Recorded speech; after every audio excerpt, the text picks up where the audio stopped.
sierra morena, cielito lindo vienen bajando. Un par de ojitos negros, cielito lindo de contrabando.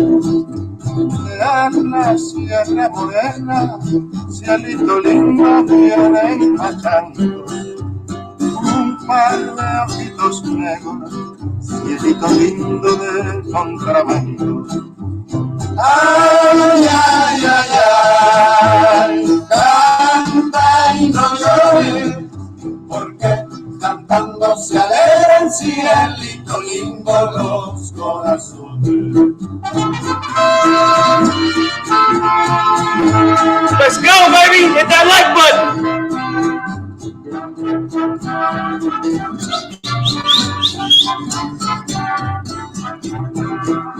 Y esa luna que tiene cielito lindo junto a la boca, no se lo des a nadie, cielito lindo que a mí me toca. Ese lunar que tiene cielito lindo junto a la boca, no se lo des a nadie, cielito lindo que a mí me toca.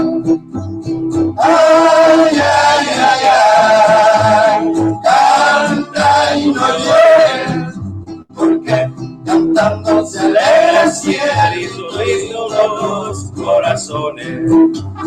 Vamos, sing that shit if you know it. Canta y no llores, porque cantando se alegra, cielito lindo los corazones.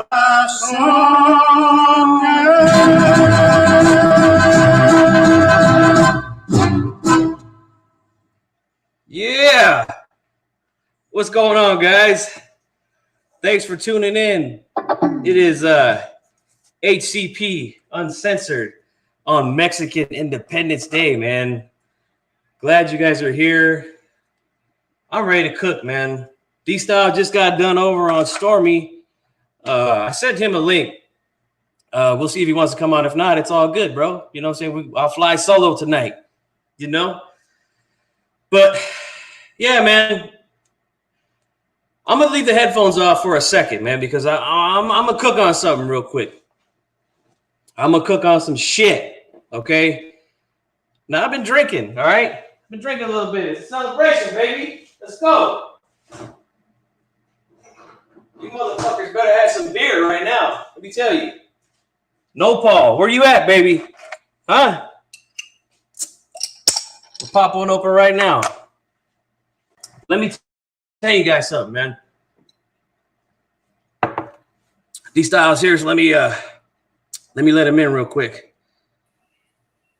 What's going on? What's going on? ¿Qué pasó? Hey, what's happening, bro? Hey, I just heard you guys over there on Stormy's, man. It was cool, man. I really enjoyed the show, man. Yeah, good stuff. Yeah, I enjoyed being over there. I want to just cook on something real quick here, man. I got some things I want to get out of my chest, if you don't mind, man. Sure, go ahead. But No Paul says he's it's Corona time for him. So hold on. Let me show you guys. Got the light time, baby.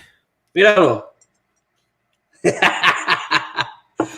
Not only that, got me a little list tonight too, baby.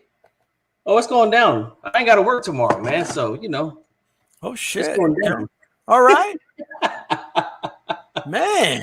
You got the Joker laugh going. Holy shit. Woo, man. Hey, but I just want to cook on some things here real quick, man. And then I'll let you burn if you feel like you want to jump in, man. But I just want to say this to everybody here, man.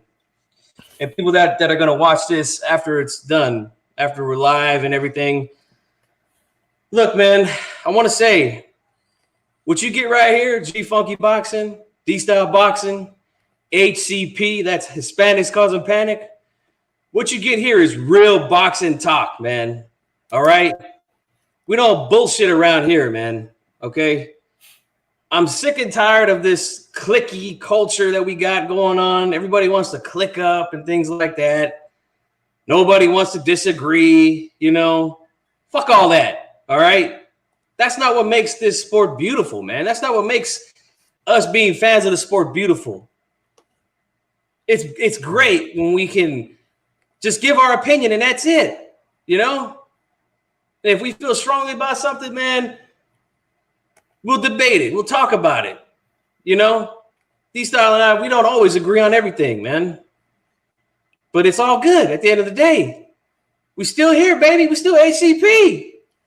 You know, he ain't kicking me out or nothing like that because we have a difference of opinion or some shit like that. Fuck all that, man. I'm getting tired of that shit. I'm getting tired of seeing that. This is the home of real boxing talk right here, man. Real boxing talk. We don't make shit up. All right, we don't create narratives. None of that shit. We just talk about the sport because that's all we can do. We're just fucking fans at the end of the day, man. We're not promoters and shit like that, like some of these dudes think they are around here. Fuck that. We're just fans, man. And it fucking pisses me off, man. I've seen some good channels, man. I ain't gonna call no names, man. I've seen some good channels, man, doing some real funny shit lately, man. And I'm just tired of it, man. And I got to voice my opinion on it. That's just the type of dude that I am. You don't like it? Unsub. I don't give a shit, okay? But we keep it real over here, man. That's what we do.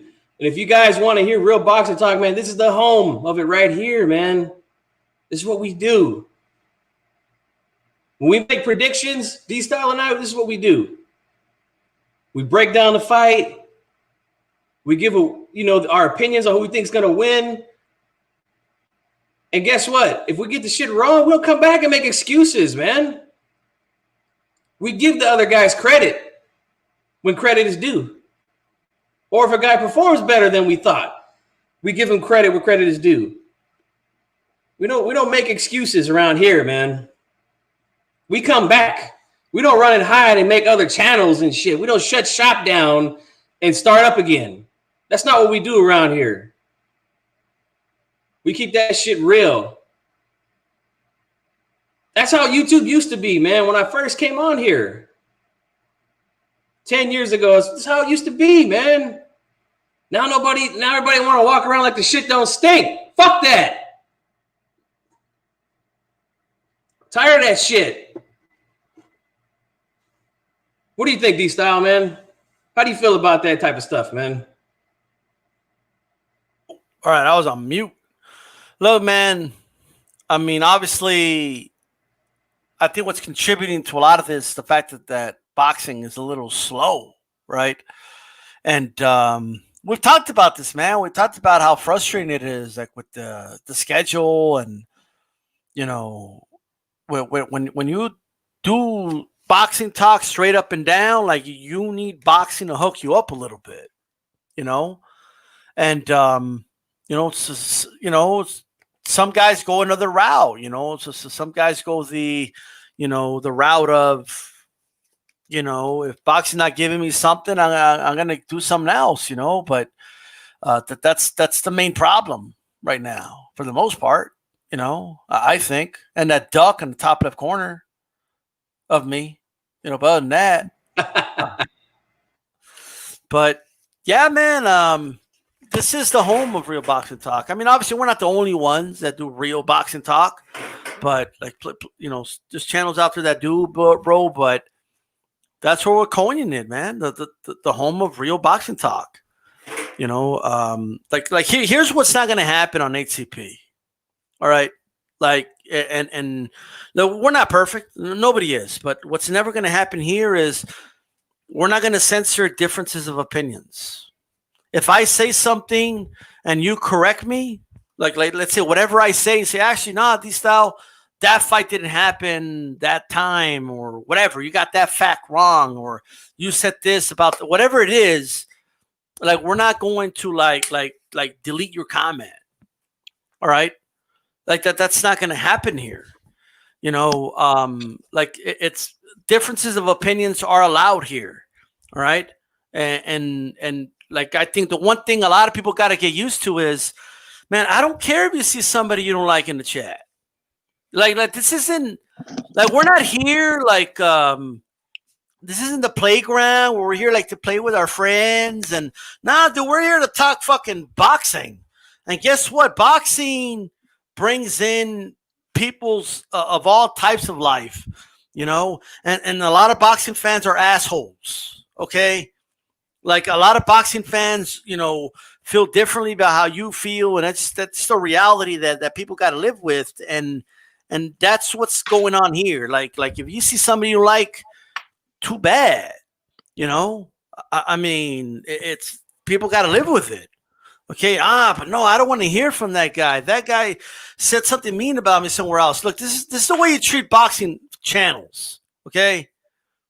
Treat it the way like a boxing gym. All right. The guy who runs the channel runs the fucking gym.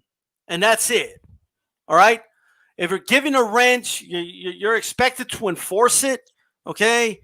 Well, like there's obvious things that you should time out. All right. But like there's things that you shouldn't time out. Like, you know what I mean? Like now we haven't really had this problem recently, but you know, differences of opinions, whatever it is, you know, like I think that's the one thing we want to hammer home. Okay. That's the one thing we want to hammer home. And I think it's important. Like, I know it's not cool to, you know, or whatever, but this is like, I've always endorsed free speech, right? Like if, and it's simple, because if my argument is better than yours, it's going to win out. I don't have to, you know, censor you in order to win that argument, you know? And I also, you get your finger on the pulse a lot better on the ideals of boxing fans when you allow everyone to give their take, because even the dude you don't like the most is going to make a good point sometimes. Like, even somebody you fucking despise is going to make a point that makes you say, man, you know what? That's a good point. Like, maybe the place they came at from, you know, isn't a good place necessarily, but if it's accurate, it's accurate. If it led them to that conclusion, it's still a good thing, you know? So this is the home of real boxing talk. You know what I mean? Like we're going to talk boxing here. And I've always said this, G Funky, and I've done videos about this.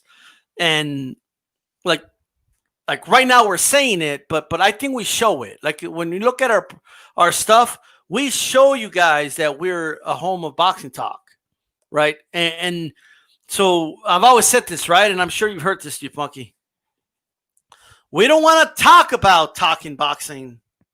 We just talk boxing. You know what I mean? Goddamn right, man. Salute to you, man. I appreciate everything you've done for me, man. You know, D-Style came to me last year, last summer, when I made my comeback and was like, man, let's do a show. And you know what, man? Hey, we've been rolling ever since, man. And it's been good, man. It's been great. I love it. So here's to you, my brother. I appreciate you. Yeah, for sure. And by the way, Happy Independence Day. Dia de la Independencia. You know what's funny, bro, is that at least like a lot of my people over here, bro, like we don't celebrate today. Like people here celebrate Cinco de Mayo, right? Right. And a lot of people think Cinco de Mayo is the Independence Day, right? That was the Battle of Puebla or whatever, but and it's, I'm not saying it's not a significant day or whatever, but this is the Independence Day right here, and it's significant because we got away from the Spaniards, stranglehold, right? And but I want to tell a story, like, you know about Santa Ana, right? Yeah, go ahead, man. Like Santa Ana, you know Santa Ana. You know, a lot of people don't know this, but like this dude was like a two-faced motherfucker, right? Like Santa Ana was fighting for the Spaniards, bro. Yeah. It was against the revolution, right? And once he realized that they were losing, once he realized that, all of a sudden he switched sides. You know what I mean? All of a sudden he joined the other side. You know, and because of that, I'll never respect Santa Ana. Santa Ana he also sold Mexico out. You know? Yep.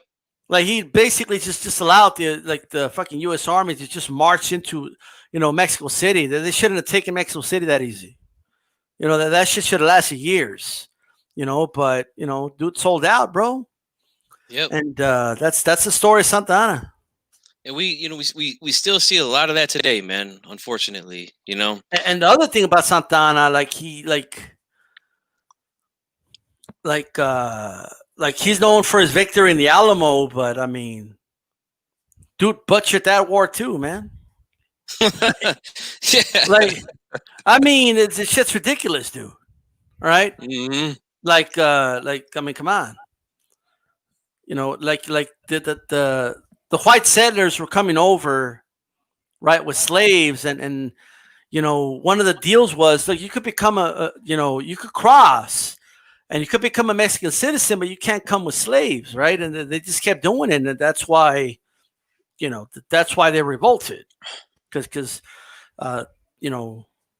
when you're in elementary school here or middle school here, they teach kids that the Texans were fighting for independence from tyranny and all that other nonsense. But in all reality, these motherfuckers want to have slaves. That's what it was. Yeah. That's why it's important to do your own research, man. At the end of the day, you gotta do it on your own, man, if you want the real scoop. You know what I'm saying? But great stuff there, man. We don't want to take up too much of your guys' time with history.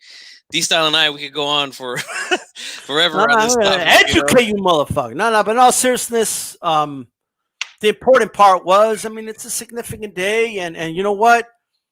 Mexican fighters are a big part of boxing, Mm-hmm. and and it's an important day. You know what I mean? And I'm very disappointed that there's not a big fight this weekend. It's terrible, man. It's terrible, terrible that we can't get a big fight this weekend. Especially, the guy who's the face of boxing in Canelo Alvarez, man. We can't get him on. Who knows when he's going to come back? It sucks, man. It really does suck that he's going to be tied up in court for. Well, let me ask you this, Chief Monkey, because when it comes to Saul Alvarez, right? Like I get that he's not fighting, but I mean, there's other fighters. Yep. You don't have to give me Canelo this weekend. Like you know what I mean? Just give me a big fight. I'm there with you, yeah. Like they could have given us something, even if it's just for the hardcore boxing fans, right? Like give us something, dude. It's I don't know. I think it's ridiculous that we don't have come on, really? Joel Gonzalez Mariaga, there you go, and Mean Machine. There we go. Yeah. You know what I mean? And look, I mean, no offense to those guys, man. Those guys are just prize fighters doing their thing. Okay, I'm not throwing shots at them, right? But really, so the Pedraza fight against Molina, that is that my big weekend? It's a Wednesday, bro. This is a perfect time. They could have given us 2 big weekends. You know what I mean? And they dropped the ball, man. If they fumbled it, bro. Butterfingers. You know what I mean? Yep. Show's sponsored by Butterfingers. You hit it right on the head, man. The day today is the day. It's right in the middle of the week. We could have had 2 big fights this weekend, and I mean they had plenty of time to do it, man. But oh God, just disappointing, man. Disappointing. Hey, did Santa Ana sell us out? Oh hell yeah. I because you know what? Look, man, and I know you say you don't want to talk that much history, but the more I read about Santa Ana, the more I can't stand that dude, bro. I swear to God, the more I read about him, the more I can't stand that motherfucker. You know what I mean? Yeah, he took care of himself really good, and it's a lot of his offspring. He took care of them really good. You know what I mean? But he sold the fuck out of Mexico, bro. Big time, man. Maybe one day we'll do a live just dedicated to this kind of talk, man, because I love it, man. I love it, But let's say what's up to some of these people here, man. We got Run PMC in the house. We got Chicano Prophet. Nopal Baxianos is here. Stormy B, man. Bruce Goes. Thank you guys for being here. We appreciate it. We got the lovely Cakes Popping here. Thank you so much for being here. I know you're a big supporter of the channel. Yeah, by the way, I apologize for accidentally timing her out or whatever I did. I gotta get that fixed. All right. It's all good. We got Jay Cooley in the house, man. What's up, bro? Don't forget Jay Cooley. Lomo's going to bed early that night. You know what I'm saying? Yep.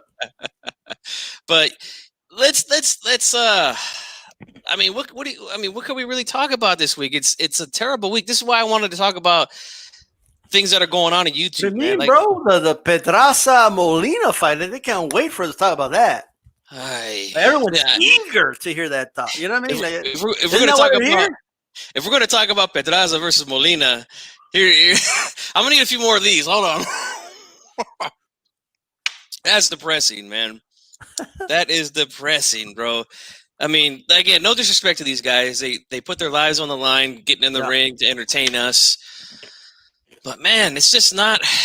Man, we're fiending right now. Like we talked about it. We're boxing hardcores, man. We need our fix, and we're just not getting it, man. We're just not getting it with these lineups. You know, it was good for a little bit because it was off for so long. We had those months with nothing at all, and then boxing came back in the summer, and then it's been going pretty consistently since then, but nothing too big. Right. I mean, the biggest thrill I've gotten was McCaskill upsetting Baracus, and then Povetkin knocking Dillian White the fuck out, and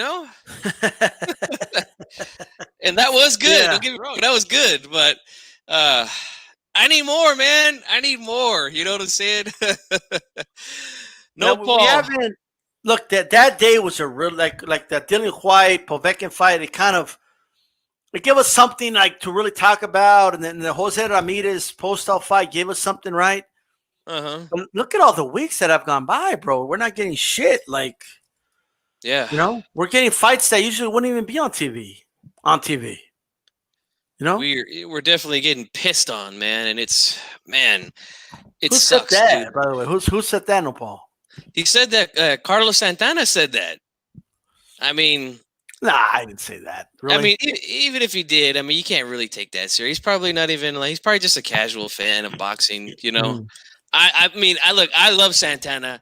I'm like I said, I'm a guitarist, man. So I follow his career, and I've researched the man. Like I've never heard him speak about boxing. So he probably just doesn't know much about the sport, man. But I don't to a certain degree, I understand a lot of these fighters that want to, let's say, they're Mexican style because they're pandering. That's what they're doing. Yeah. But it works though. You know what I mean? Mm-hmm. Like it doesn't work on me or you or no Paul, but it works on some of our people. Right. You know what I mean? There were Triple G fans that were saying he was more Mexican than Canelo. You know what I mean?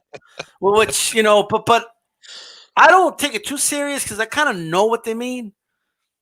Like, tell me, like, the way I interpret that was he's got more huevos. Like, he's tougher. He's more of a man. He's more macho than fucking Canelo. Like, I think that's what they were going at it.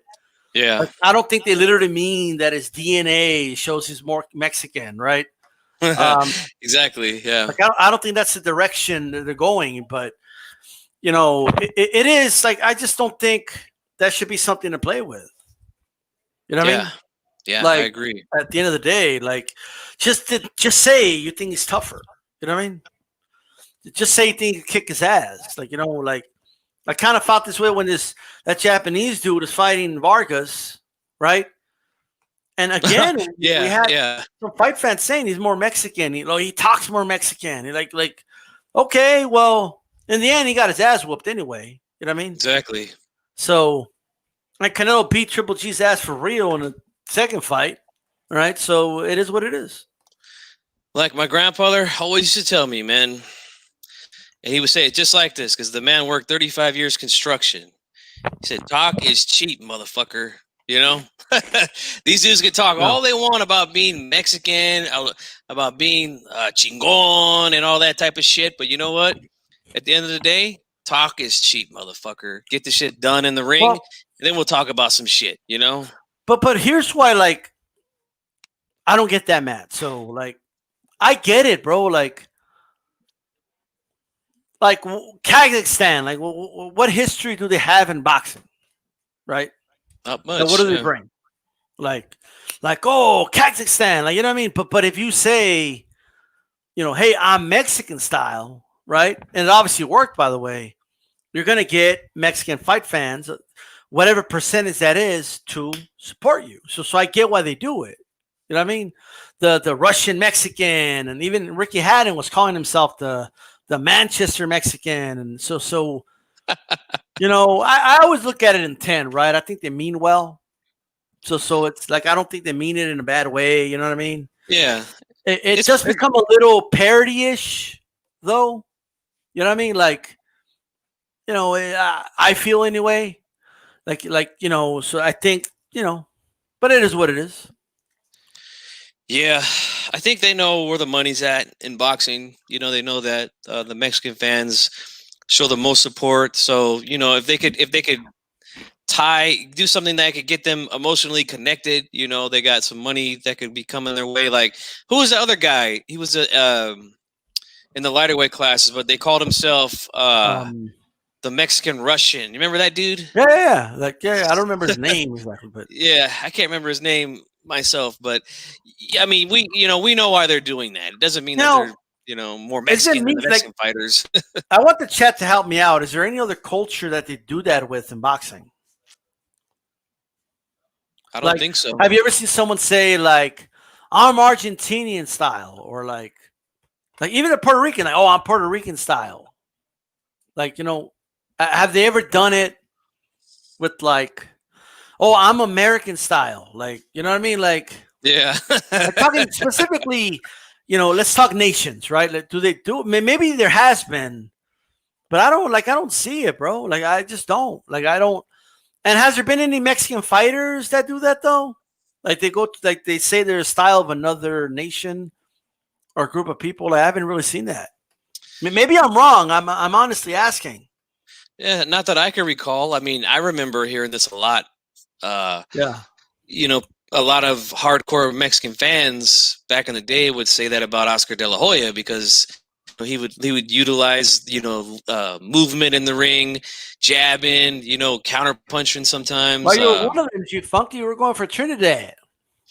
No, you know, the thing is this: I never said that about Oscar. I always thought he was a hell of a fighter. I just like Trinidad better because, you know, he would go for the KO, man.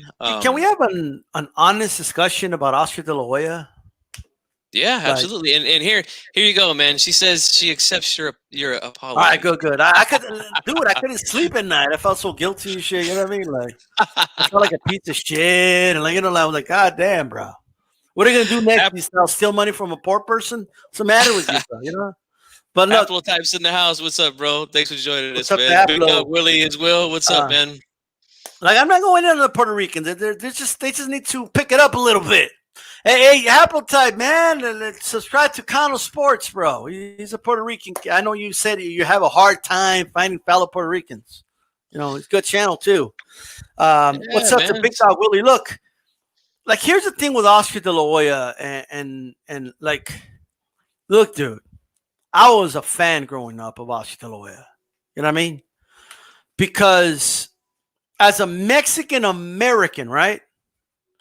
Like, what do we have? Like, just think about it, you funky. What the fuck do we have, bro? You know what I mean? Like there's a reason a lot of guys like our age group love Oscar De La Hoya and Selena. You know what I mean? Yeah. Like, at least here in Texas, maybe in Cali, they hated on Selena. I don't know. You know what I mean?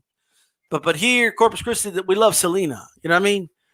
And R.I.P. to her. But like that dude, like, and I get it. We had Mexican fighters, but they were from Mexico. We had some Mexican American fighters like Bobby Chacon, but that was before our time. Yeah. You know? And then we had some that were not megastars, but like, dude, De La Hoya was a big star, dude. He was everywhere. Bro, like, let me say something real quick. Sure. Before you burn, man. Man, people around our age, if you guys are younger fight fans, and believe me, I appreciate you guys subscribing here and hanging out with us. But if you guys weren't around or remember watching this guy fight, this guy was like, man, he was just Yeah. Crazy popular, man. I mean, you could. I can't remember the dude's name. He was some Irish dude, I think. But he fought. Was it in El Paso when he had like? Yeah. It was in the stadium. Yeah, it was here. Oh my god, dude! You guys go back and watch that fight. I mean, I haven't. Viejas in the crowd. Yeah, You know what I mean? I've never seen anything like that since, dude. For a boxing event, I mean, we have to go back to like when Ray Leonard was fighting guys like Duran, when they're fighting like You know what's funny? those big like the big superdomes and shit. Like that's what it was like, man. It was fucking insane, dude. We couldn't, dive in on that because I kind of have a story about that. But look, De La Hoya was a megastar, bro. Like, there used to be a channel on here. I'm not gonna name his name, but no Paul's gonna know right away who I'm talking about, by the way. You know what I mean? But it's all good. But it's really no beef, really. But I just wanted to say this. So he made a video saying, "Oh, there'll never be a Mexican American accepted in America." Like, dude, like you guys need to understand. I did a video response to him because it was just true. Oscar De La Hoya was big, okay, Huge, colossal. I don't think people understand. Mega. How big this dude was. Like, that's all they talked about on SportsCenter the day of his fight. Like, every guest they had on, they would ask him in the end, who do you got, De La Hoya or Mosley? Like, whatever it was. Like, that's what they did, dude. Like, and boxing itself was bigger, too, though. You know what I mean? But, like, they do, like, the women loved them. You know what I mean? A lot of young, and there's a reason I'm emphasizing that. A lot of young Mexican-Americans loved them. You know what I mean? Like, it was a big star, and then better yet, dude, he was good. Like that dude had one of the best jabs I've ever seen. Yes. There ain't a dude in boxing today that's got that jab. Nope. Find me that dude. And I'm talking about a prime Oscar De La Hoya. Like this dude had a fucking monster jab, and the hook, bro, was off the hook. He had a deadly left hook. And he was giving us fights. People could say whatever they want. 97? The year this motherfucker had 1997. You can pull it up on BoxRec if you guys want. Okay? 1997 was a hell of a year for Oscar De La Hoya. All right? He fought the who's who, man. Like he just blazed through it. You know what I mean? 98, he kept doing it. 99, same thing. Took a little bit of a hiatus, but dude, remember when the hiatus for De La Hoya was like he hadn't fought like in like 9 months? Yeah. And that was like even like when he was off for like a year and a half, it felt like forever. That's like normal now. A lot of dudes don't fight for a year and a half now. Okay. But like this guy was on his way. But here's what I want to say. A lot of older men, a lot of my uncles and shit don't like Oscar De La Hoya. Right.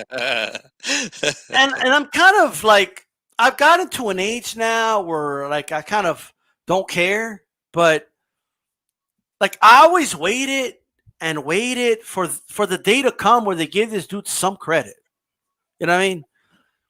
I have uncles that will never give this guy credit. They say he doesn't belong in the Hall of Fame. They say he was a fraud. They swear he lost every single fight he was ever in.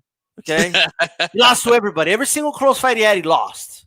You know, he lost the second fight with Mosley. He started running like a chicken. Like you know what I mean? Like that's what they would tell me. You know, and that De La Hoya, that Chavez fight, the first one, right? Like, dude, he beat the fuck out of Chavez. Like point blank, period. Fucked him up, dude. Fucked him up. The dude bleeding everywhere. True story, bro. True story. Okay. I was still in high school at the time, you know, right after that fight, right? So I was in high school. I believe I was like a freshman. And at that time, bro, I didn't have, you know, like, man, my parents didn't have money like that. You know what I mean? Like, if I wanted to buy my own shit, guess what? I had to go work. You know what I mean? That's the way it was for me. So I got a job at a restaurant. I was, fucking washing dishes, dude. You know what I mean? Like, that's what I was doing. In the summer, I would work construction with my uncles. During school, after school, I would go fucking wash dishes and shit. Right? And that's how I got my extra money. But anyway, there was a lady there that washed all like the tablecloths and stuff, right? And I remember, like, I told her I'm a fan of Oscar De La Hoya, and she was like, "But you know what I don't like about Chavez?" She told me this in Spanish. Okay, this is what she said. Then I'll repeat it in English. She goes, "Es que no le tenía que pegar muy feo. Le pegó muy feo, porque no tenía que hacerle todo eso." Like, you know, she basically told me De La Hoya didn't have to like embarrass Chavez like that. He could have carried him and made him look good, and like you shouldn't do that. Like, and this is an old lady, so I'm not debating her. Like, you know what I mean? Like, I'm just like, whatever. Okay. But like that's like, but you know what it is? A lot of my uncles don't admit it, but that's what it is, bro. Like, they don't like the fact that like he like, you know, embarrassed them like that and cut him up. And I remember all the conspiracy theories. You know, I've heard it all, bro. You know what I mean? Like, oh, Chavez Jr.'s been fucking shit up for Chavez, even when he was a kid, bro. Right? But that he was doing an interview in Mexico and he hit him in the eyebrow area, and that's where he got cut. And just like, dude, it didn't matter, bro. At that point in time, Chavez was just too slow. That's what it is, dude. Yep. De La Hoya was in his fucking prime. Chavez was a little over the hill, and he was just too fucking slow for De La Hoya. That's all it was, bro. He was too strong for him at 140. He was too fast for him. That's all it was. Chavez wasn't in his prime anymore, you know? And they just couldn't take the loss. They couldn't accept it. And then, remember the Chavez bandanas, right? Oh, yeah. So, my uncles had all those bandanas, bro. Okay, like you know, my uncle had one, and this is I don't know. I found it funny. Let's see if I could say it where you guys could kind of get where I was with it. But one of my uncles had a Chavez bandana that he wore for the first fight on his rearview mirror. Like, he would hang it there in his truck. Okay, and he said he's not going to wear it again until Chavez fights and beats Oscar De La Hoya in the rematch, because they swore he was going to beat him in the rematch, right? Like, everybody knew it was a fucking waste of time. Like, well, why are they going to rematch again? It's a waste of fucking time, dude, okay? So the day comes, right? It's time for the fight to go down, the rematch, okay? And my uncle goes to his truck and pulls out the bandana, bro. And it's like pink from the sun. Okay. And it's like torn. And he walks in, he's like, look how long it took De La Hoya to give a rematch to Chavez, man. Look at this fucking bandana right here, bro. You know, but it wasn't even that long, though. You know what I mean? But yeah, man, they never gave this dude his just due. Like, he was a good fighter, dude.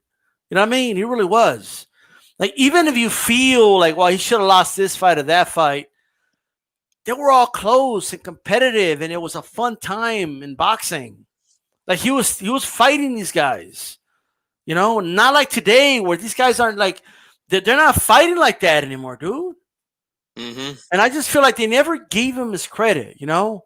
And I think a lot of it, if it's not just that it be Chavez, it's that he's Mexican American, bro. You know what I mean? Yeah, that's what it is. Like, he's not from Mexico, you know, and that for whatever reason, you know, whether they admit it or they don't, like, you know, hey. So that's all I'm saying. It's a terrible thing amongst our people, man. They always do stuff like that. You know, he's not from Mexico. So it's like it's hard for Chicanos like me, man. He's a pocho and like yeah. all that, like, dude, like, that shit's dying out, I think. Because a lot of us are from here now, you know what I mean? But yeah, that was a thing. Yep. No, I get it, man. Chavez had a lot of hard courts, just like you know, all the big fighters do, you know. Believe me, I was a hardcore Chavez fan too. Can I go over 97 really quick? Go ahead. Dude, okay? I want you guys to look at this, okay? January of 1997, he fought Miguel Ángel Gonzalez, who was undefeated at the time. Pretty solid fighter, okay? Then he fought Pernell Whitaker in April. And then 2 months later, he fought a dude called David Kamau, okay, who was like 28-1. And then like 3 months later, he fought Hector Macho Camacho, okay? And then like just 2 months after that, he fought Wilfredo Rivera, right? Look how many times he fought in a year, dude. Yep. 5 times. And then he follows it up with 98. The fight in the Sumbo that we talked about with Patrick Carpentier, okay? And then he fought Chavez in the rematch. Okay, Chavez was 102-2 at the time, okay? Then he fought, that was in, and then like just a couple months later, he fought I Corte, then Obakar, then Felix Trinidad. Now this was 99 already, but dude, and then he fought, Daryl Coley, and then he fought Shane Mosley. Shane Mosley, yeah. Like, that's ridiculous, dude. That's a ridiculous run. Like, who's doing that nowadays in the span of 3 years? Who's doing that? Nobody. Not even close, man. Not even close. Now, Oscar's an all-time great, man. There's no doubt about it. I don't know where this notion came from that I hate Oscar. I just felt like he lost a couple fights, but hey, he was in some close fights with a few guys, and he got the decision. But that's that's really it. Here's what I've always said. Mm-hmm. Apologize. Here's what I've always said. I've always said that De La Hoya's record is on point, like 39-6, right? Like, sure, there's some fights that he maybe should not have won, probably, but there's some he should have won. Like, you could swap that Stern fight for the second Mosley fight. Yeah. I mean, you could do that, in my opinion. I do think he lost the first Mosley fight for sure. I don't care what you say. Like, swap me the Felix Trinidad for the Whitaker fight any day. Like, you know what I mean? Like, the way I see it. If anyone has an argument that he should have won, I mean, look, I still think the Whitaker fight was really close. Okay? It was. Was the commentary team biased? Yes. Okay. Were the scorecards too wide? Absolutely. I scored at 7-5 for Whitaker, but, I could see it going the other way. But Whitaker has a much better case than Trinidad for winning that fight against De La Hoya, in my opinion. I think he lost both those fights. And that's the thing that drives me crazy. Just because I'm such a competitor, like when I was growing up. If I could tell a quick story, I was the youngest in my family for a long time. So anytime there was athletic competition going on, I was the one getting beat because I was the youngest, I was the smallest. So that made me super competitive. By the time I got old, I was trying to kill my older cousins and, everything when it came to those sort of things. So like, my thing is like, if you're in a close fight, man, you got to give a guy a rematch. I felt like you should have given Whitaker a rematch. I felt like you should have gave Corte a rematch. The Trinidad rematch didn't happen for whatever reason. Right. That's the thing that drove me crazy about him was, I feel like those guys deserved another shot at him because I felt like all those guys won those fights, But besides that, I mean, there's not much to complain about with Oscar. He did all the things that we ask all these dudes to do today, Right. He did it all. He fought everybody. He fought just about everybody that there was to fight. And, you know what's crazy too? Go ahead. All my uncles would always tell me the same thing. I wanted to fight somebody. And I'm like, what do you mean? Like they were never impressed with his opponents, bro. Like he just finished fighting like freaking the bazooka, I Corte, right? Mm-hmm. But when is he gonna fight somebody though?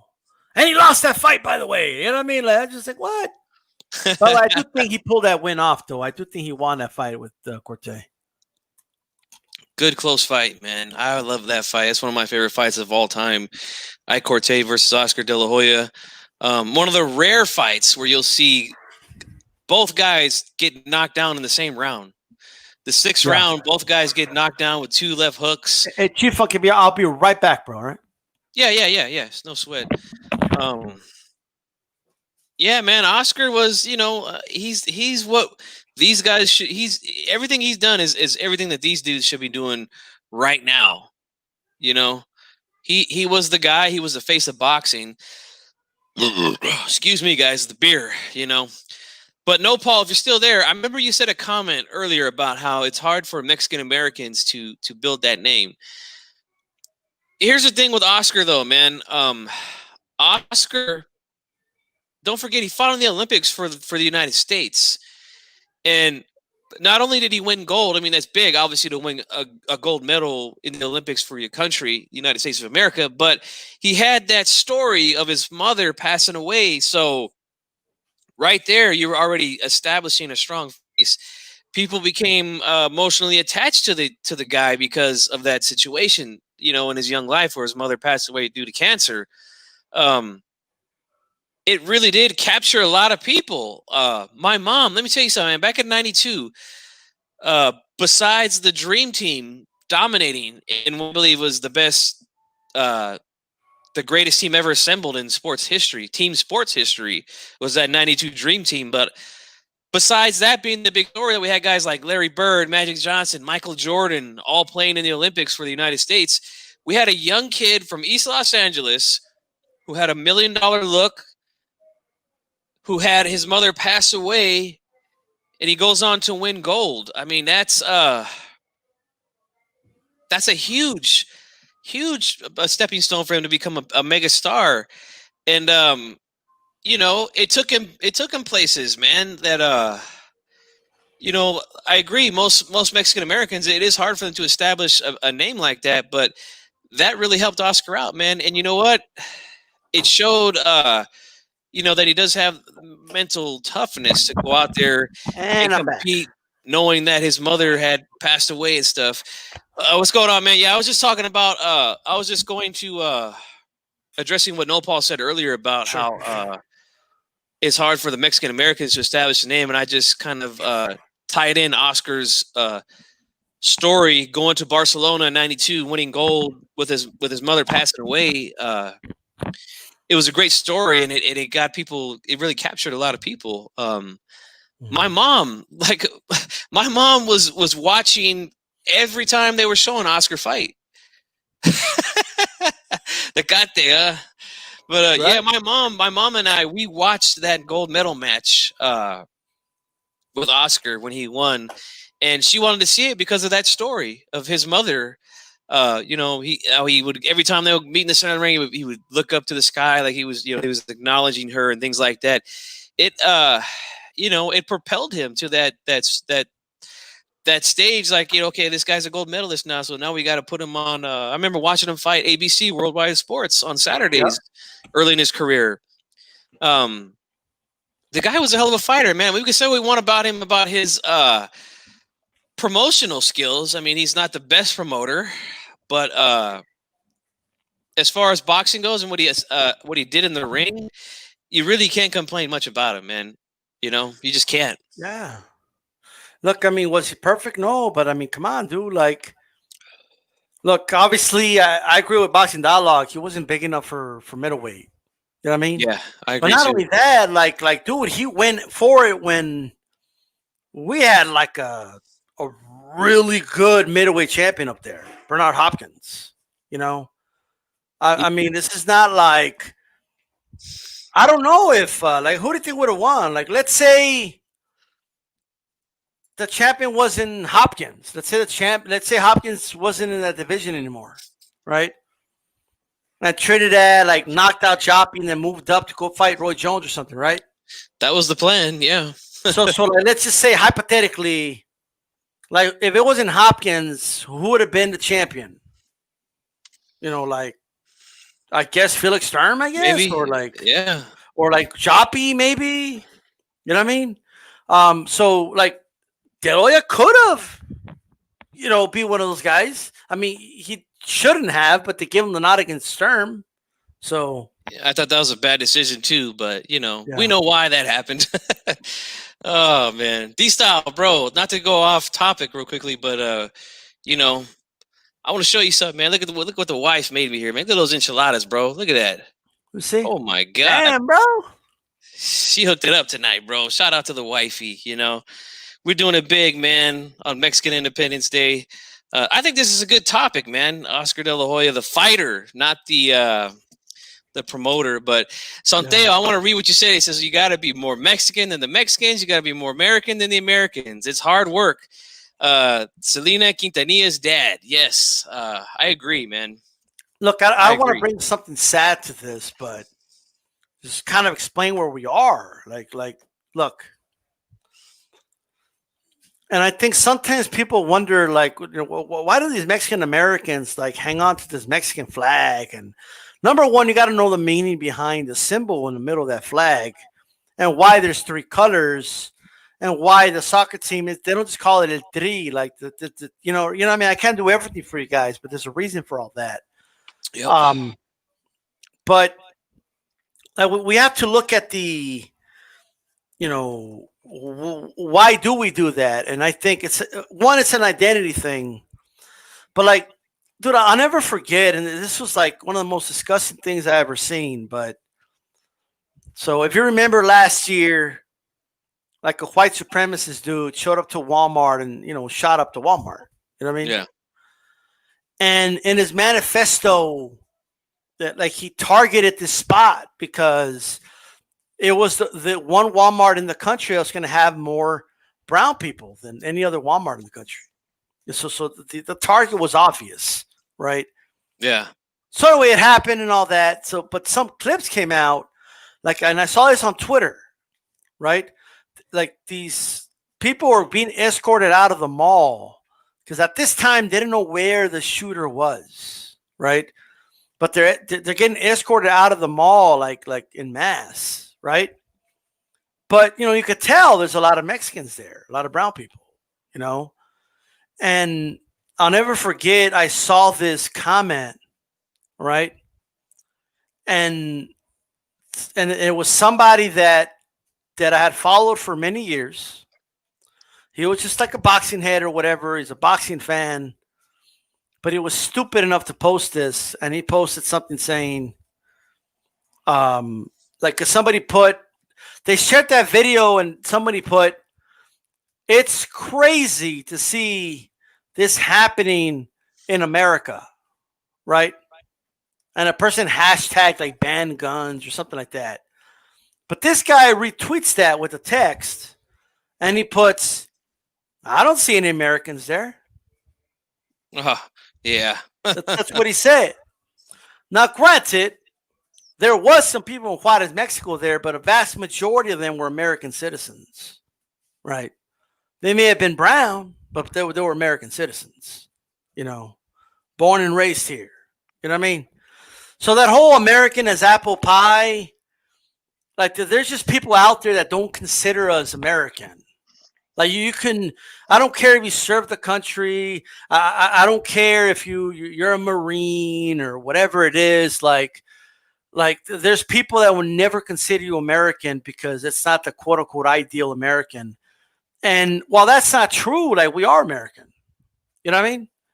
But yeah, we have to kind of maybe start saying that a lot more because we are, like it's the way it is. There was not just Mexico itself, but there was Mexican Americans that were fighting in World War II, World War I, that were sent to war and my grandfather's one of them. Yeah, my grandfather's one of them who fought. Yeah, like Vietnam. Like my grandfather served in the Korean War, bro. You know what I mean? My great grandfather. So like that's just something that that's true, and we should be able to call ourselves American, but the reason we hold on to the identity and that flag is, because there is like a feeling you get when you really like live and experience, discrimination. Because whenever I've I played soccer in high school or whatever, right? And we would kind of go to different towns, these little small towns. like all of a sudden, like things I heard people talk to me about, the look and the way you're treated, and you're just sitting there, and no one's going up to your table to, you know, a waitress or something, and then people are coming in and they're getting attended to right away. Like you can't flat out just say, "Hey, man," like they don't want to serve us because we're Mexican. They could just say, "Oh, we didn't say anything." Yeah, but you know, but you still experience it, right? Mm-hmm. And I feel like the reason we hold on to that flag and our identity is because, you know, if anyone ever like, you know, it's like a power thing, you know. So if anybody's like, "Well, you're not American," like, "Well, fuck it, I'm Mexican then." You know what I mean? Yeah. But then there's a flip side to it, bro. Because I've gone to Mexico, you know, and you know, they know right away when you're American over there, you know. They could tell right away, like quick, like they know you're not from there, Yeah. you know, right away. And I've experienced both things, you funky. I've experienced being treated better than others because I'm American there, you know, and I've experienced like hate towards me because I'm a pocho, I'm a fucking, you know, well, whatever it is, you know what I mean? Like they have words for it, but Yeah. you know, and I don't like either of them, to be honest with you. You know, Same for me. I Yeah. like don't treat me better because I have Texas plates, and you're just assuming I'm going to spend a shitload of money here compared to like your average person here. You know what I mean? Like don't I don't do that. You know what I Yep. mean? I That's the way agree, it is. man. But don't treat me like shit either. Like don't be like don't be giving me looks like you fucking hate me because I'm a foreigner here or some shit. You know what I mean? Like I think that's a problem. But yeah, I've experienced it on both sides. And back to that movie, yeah, you know, the whole you're not Mexican enough to be Mexican, not American enough to be American. We live that shit. Yes, You know what I we mean? do, That's man. the way it is. Yes, we do, man. I couldn't agree more, man, with everything you said. Want to acknowledge some people that just showed up, man. Mr. Boxing today is in the house. What's Hell up, bro? yeah. He says, great show with D-Style today to Stormy B, man. The no crowd does remind me of Jim Sparring Wars. Absolutely, man. I love that. D Hodges is here, 92 AKU, Sonteo Media. And I'm getting a lot of requests, man, to hit the bag. I knew that was going to happen, man. Look, man, let me tell you guys something, man. I've already had a couple of margaritas with dinner. I've had a couple beers, already had a shot at tequila, bro. I don't think I'll be too sharp. The bag will win 7 rounds to 5 against you funky right now. Hey guys, look, I've been like I said, I've been hitting the bag, you know, trying to lose some weight, man, and I'm down 25 pounds, a little over 25 now. You know, I still got a long way to go to get to my goal. But eventually I'll get to where I'll be putting up some videos of me hitting the bag, guys. Don't you worry. But tonight is not the night, man. I've been drinking just a little too much for me to display my skills tonight, you know. But yeah, dude, that's great stuff, man. I do want to say though, and this is like anyone who hasn't been there, man. If you haven't been to Mexico City, you know. Like this is gonna sound dramatic as fuck. I know it is, but it's whatever. You know what I mean? Like you got to go, man. Like you got to go check out the pyramids, bro. You know what I mean? Go check out the artifacts. You know, they just gotta go. Like something will hit you. I promise you, something will hit you deep inside of you. I promise you this, right? Like you will feel something. And I can't put it in words. You just got to go there. You got to be there. You know what I mean? Like, and go take your pictures and your selfies and all that. But, like, you got to kind of put those devices away. Like, you know, to take the pictures you want for your Facebook and all that. But you got to put those devices away, you know, and just soak it in. Like, there's something special about it. You know, that's a must do, you know, for Mexicans. It really is. Absolutely, man. A lot of good history there. We got to do a show on that, on these type of topics, man, for sure. Because like from Mexico City, imagine HCP. Live ACP, huh? From the And by pyramid the of way, the pyramid of the sun. like I know we're all over the place, but I want to say this because you know how I'm drinking my Tecate, right? Uh huh. And look, I honestly, I'm not even joking to you, bro. I bought this 12-pack because it was $5.99 at the corner store. You know what I mean? Like that's why I got it. Like it's cheap as fuck. You know what I mean? So I'm like, yeah. But I gotta be honest, like a lot of our people over here, like, cause I live in a border town. You know what I mean? A lot of people on this side, you know, we drink like Sol and Tecate and you know Corona, Pacifico, like all that. You know what I mean? That's what we drink. And of course, Bud Light's the other big one, right? Yeah. But I'm going somewhere with this.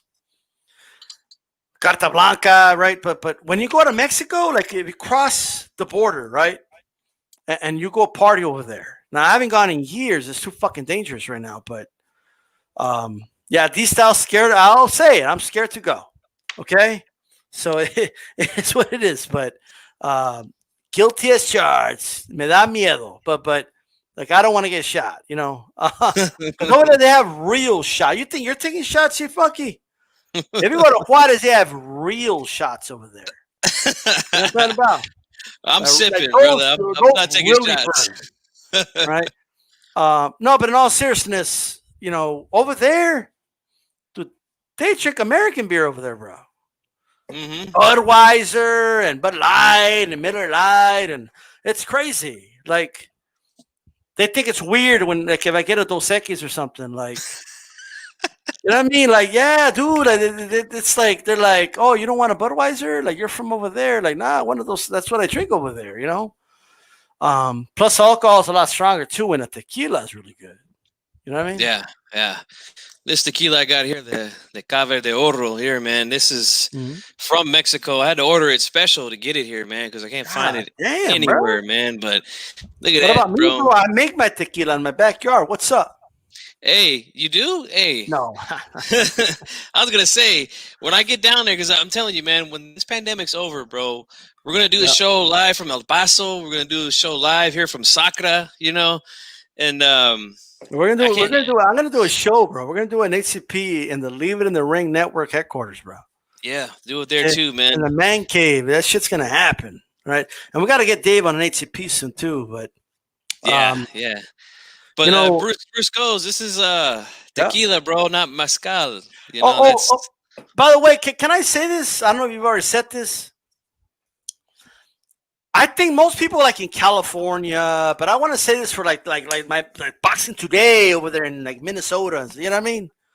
I use it like in the north. Like, you know what I mean? Like up there. You know, Northeast and Midwest. All you guys. Tequila doesn't have a worm in it. Okay, I'm just saying, like straight up, if there's a worm in it, it's not tequila. Because I always hear people, I really love the worm at the end. Like, dude, there's no worm. Like, you know what I mean? That's mezcal, dude, which is okay. Mezcal's okay, but that's why it like burns your throat. And tequila's supposed to be smooth, dude. Like, you know, it's real tequila, like good tequila when it's smooth. You know, like it's supposed to be fucking smooth as fuck. Now, once you drink it, can it get hard and it makes you cough? Yeah, because it's the intensity of it. But it's not supposed to literally like feel like it's burning your throat. Like, you know what I mean? Yep. That's mezcal. All right.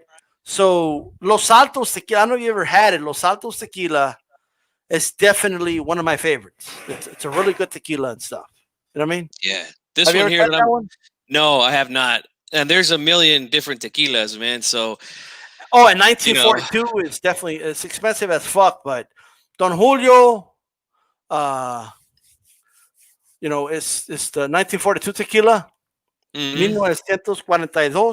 That one's fucking good. Okay. Yeah, this stuff here that I'm drinking is my favorite currently. It's really, really smooth. It's got a little bit of a spice to it, and then like after you sip it, like. If you lick your lips after, it's got like a sweet taste to it, man. That's why, look, I'm not taking shots. I'm sipping. I'm just pouring it Is in that there. tequila or a woman, bro? What the hell? What did you say? Bro, I'm telling you, when you come here, we're gonna have a drink of this, bro. You'll see what I'm talking about, man. This shit is amazing, kick, bro. and when you lick your lips, it's sweet. Like, god damn. Yeah. Well, you take a shot, you got a little bit of liquor around your lips, so you lick it off with your tongue, and then like it's sweet, bro. After that, I'm telling you, it's amazing tequila, man. I'm a big fan of it. There's another tequila that my uncle ordered from the same website that I got this from called Chula. That's fucking delicious too, man. But this is 40% alcohol, 100% agave azul. It's good stuff, man. Have you ever had bandera así funky? You know what that is? Or is that a Texas thing? Maybe a Texas thing. I've never heard of that. No. So you get there's 3 shot glasses. The tequila, of course, right? Mm-hmm. And then you have the lime, and then you have the what do you call it? Like the clamato, right? Okay, yeah. So the tequila goes in the middle because it's white, right? And then you got it's a bandera, it's a flag, right? The red, white, and green, right? So you kind of drink it in that order, kind of. So that's like a big thing here. I'm not that big on it, you know what I mean? But like they drink those here a lot. You know, like I want a bandera, you know what I mean? Like, and they kind of serve you that. But it's not bad. But I like this tequila straight up.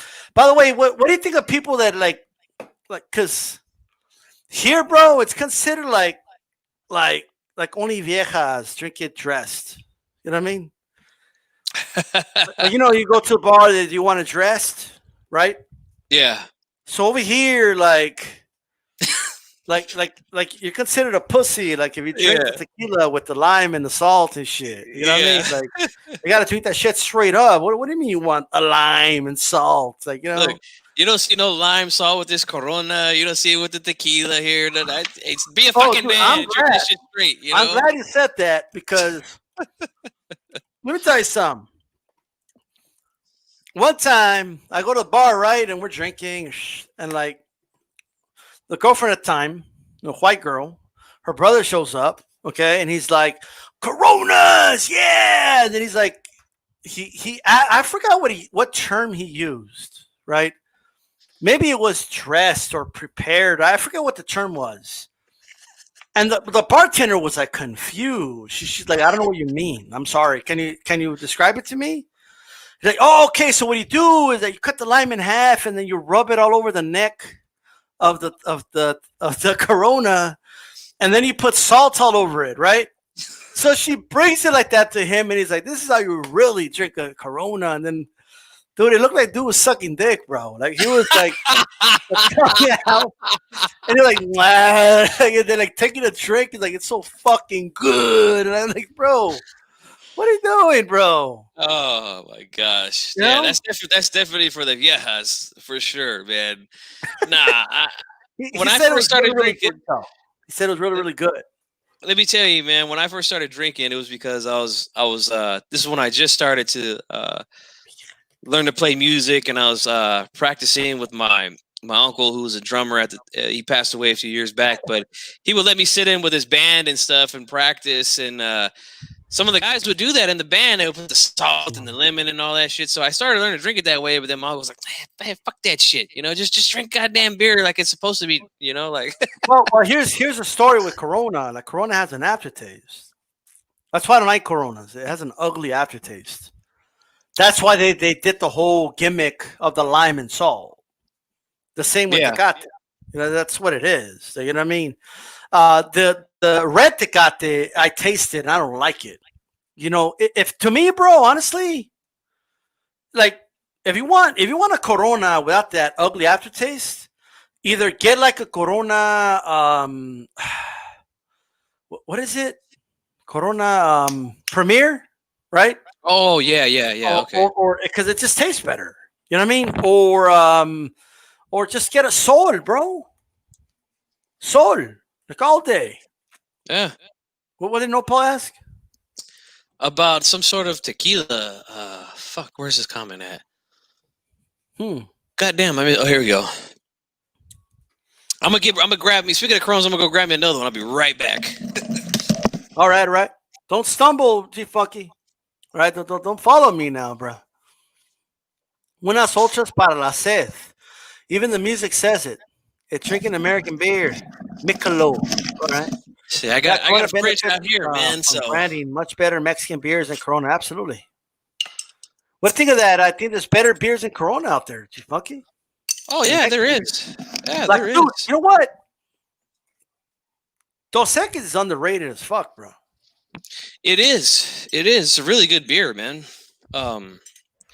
You know, I mean, Corona. I like Corona. Don't get me wrong. You know, I don't have nothing against it. You know, you see, I'm drinking it right now.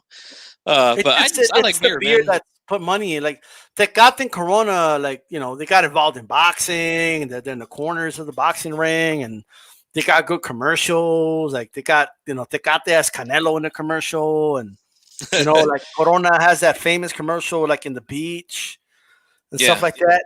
And then the look, that's, you know, a lot of it's the look. It says Corona, and it's like it looks gold and shit. You know, that's what it is. I like it. I don't mind the taste of it at all, man. Pacifico, I really like too. Just Okay. a lot of beers, man. A lot of beers I've tried over the years. I know there's a lot of people that don't like Heineken, but I like Heineken, bro. I really like Heineken. Oh, I do not like Heineken. Dude, Heineken tastes like trash, bro. I don't know. You know what I don't like either? Like I don't like Guinness. Oh yeah, that's disgusting. Yeah, Yeah, that's I don't know. disgusting. I don't like it at all. Yeah, so I gotta, you know, maybe about another 10 minutes or so here, and then we can wrap this thing up. The Charlos, man. That's the next big fight coming up, man. Yeah. Now we're gonna be talking about this on HCP next Wednesday for sure. But what do you think about all this noise, man, of people complaining about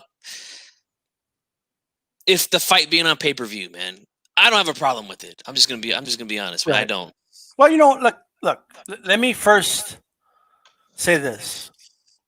It is hard to sell a pay-per-view right now when you have Lomachenko Lopez for free. You know, people look at that and they're like, "Oh shit, I'm getting that fight for free." You know what I mean? But like the way I see it, you know, if like everyone knows what you're gonna do if you don't buy it. Yeah. You know, like, dude, you're gonna stream it. So like, what's all the huffing and puffing about? You know, like it's just like, okay, you don't want to buy it, then you don't believe it's worth your money. That's cool. That's why it's buy or sell. Like, you don't want to buy it, cool. Do what you got to do. Like, you know what you're gonna do. Yeah. And you know what? You know what it is too. A lot of people that complain, bro, like they stream it anyway. They stream all the fights. Like, I know people that stream all the fights and they still complain when the fight's pay-per-view. Like, dude, you stream to the zone fights. Like, it's not like it matters. You know, the way I see it. Yeah, I agree, man. If you don't want to pay the $75 for it in HD, then just stream the motherfucker. We all know how to get it done. Okay, let's stop. I just think it's just, if it doesn't sell, they'll stop putting on pay-per-views. yeah. If it sells, they'll continue putting pay-per-view. Life moves on. You know what I mean? The market will dictate where it goes. But like, let's stop talking about the fact that it's pay-per-view and start talking about the fights themselves. Yeah. You know? I think these are good fights for the Charlo brothers, man. I really do. Yeah. I feel like the Tony Harrison, the second fight with Jermell Charlo, Good fight. that was a good fight.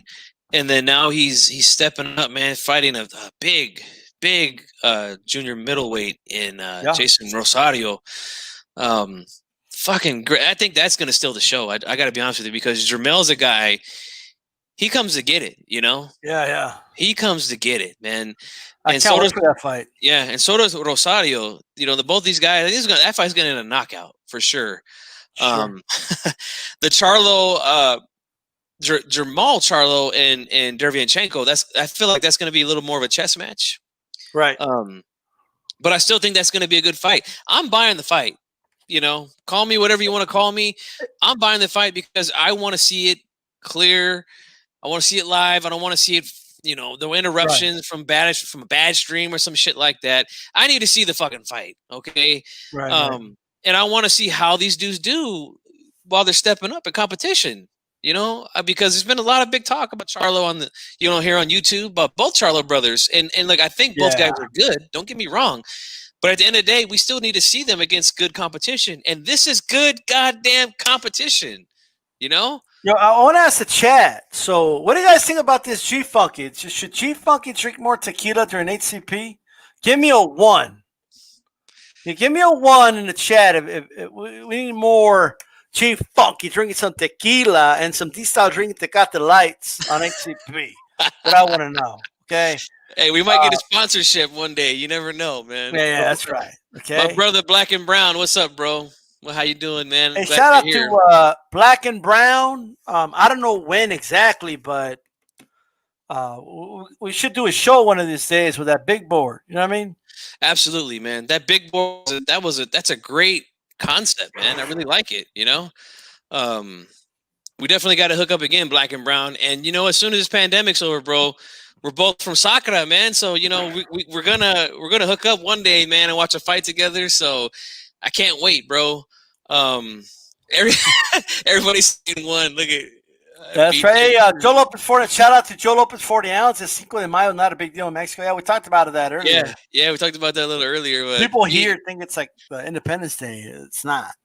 Finche D-Style trying to get me drunk every HCP. Hey, bro, if it's good for the ratings, then hey, you know what I mean?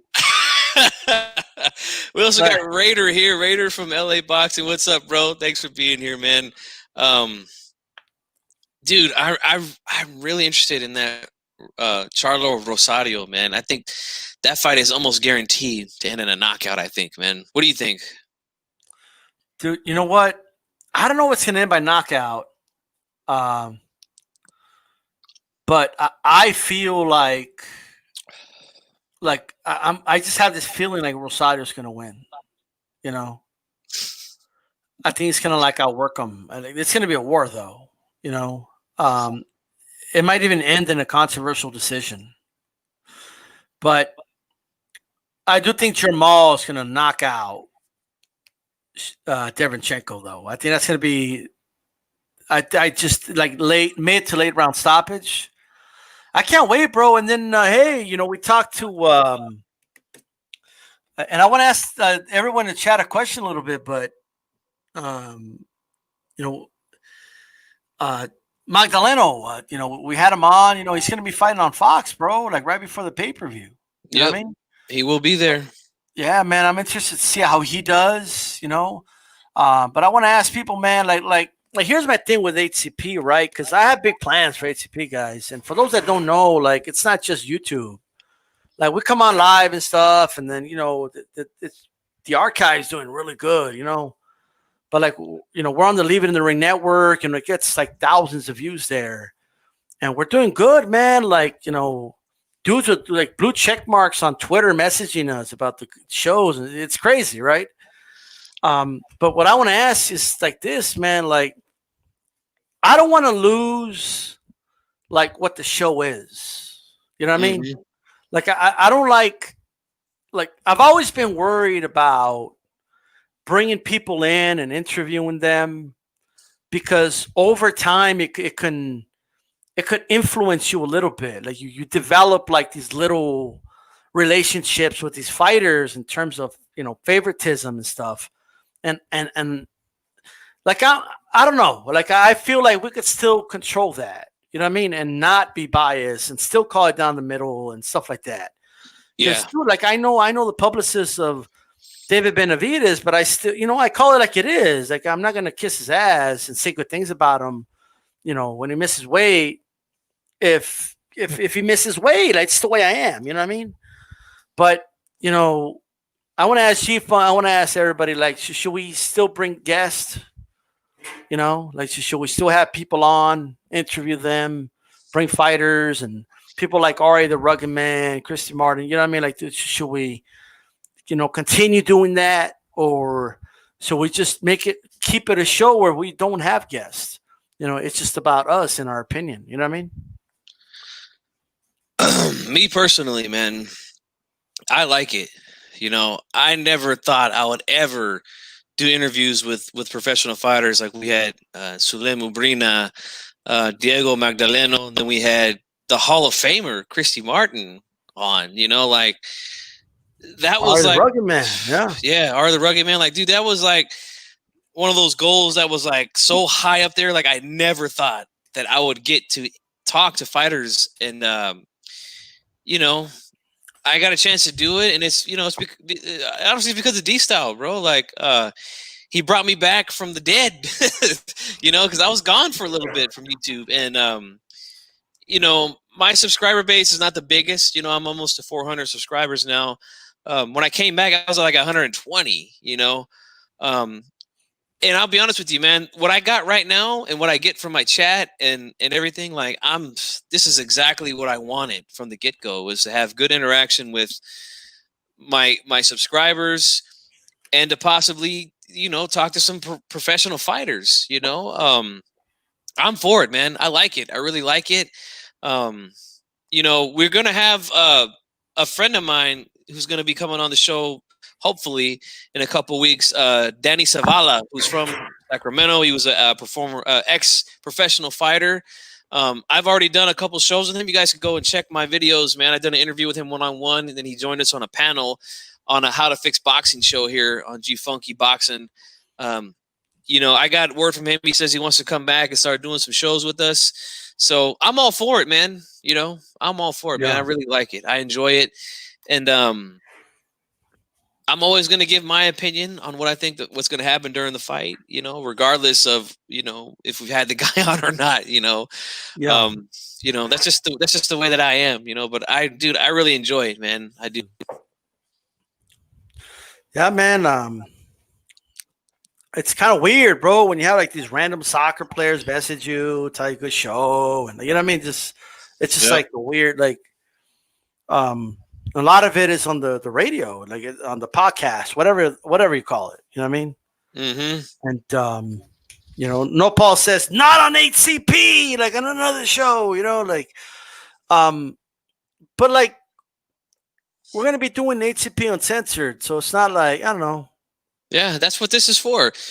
This platform right here, HCP Uncensored, is for mostly for you guys. I mean, sometimes, don't get me wrong, sometimes D-Style and I, we need to get some shit off our chest, and we can't do that on the show, you know? So we'll come here and talk some shit. But it's also for you guys to come on, and if you guys got an issue with anything we've talked about on HCP, then you come here and address it. You know, like that's what we're all about here, man. Yeah. We don't censor people's opinions. You know what I'm saying? We let you guys come on and burn if you want, you know? Yeah. I mean, I don't know what's going to happen yet in terms of that decision. You know what I mean? Mm-hmm. But just, you know, there's things in the works, and like I think sometimes like people are surprised with my connection sometimes. You know what I mean? Like, but I did Block Talk for a while, and I just, you know, I got, you know, some connections, you know, like, but like sometimes I feel like, you know, I don't want to develop a conflict of interest. You know what I mean? That's all. Mm-hmm. I hear you, man. I enjoy it, man. At first, don't get me wrong, man, I was nervous as shit when we had our first guest on. But as time went on, it got a little easier to, you know, speak with them and stuff like that. Like I said, I'm just a fan, dude. I'm just a hardcore fan of boxing. Like I never thought that I would have that opportunity to talk to professional fighters, man. And it feels good to accomplish that goal. That was one of those goals. It is becoming normal though. Like more and more fighters are coming on YouTube. More than ever, really. Like people would stay away from YouTube for a long time, you know? Yeah. For whatever reason. They just didn't want to, like, they would appear on YouTube, but it wasn't because they were coming on the YouTube channel. Like somebody was on the field, like Fight Hype, interviewing fighters. And this quarantine thing opened up like fighters coming a lot on YouTube and being more open to it, you know? So that's going to be there, whether we do it or not, that's going to be there. You know what I mean? The question is, do we want to partake in that? And I'm not 100% sure yet, you know? Like I do like guests that don't really have a conflict. Like Ari the Rugged Man was a good guest because there was no like, we were just chopping it up about boxing with him, and he promoted his album a little bit. That's all, right?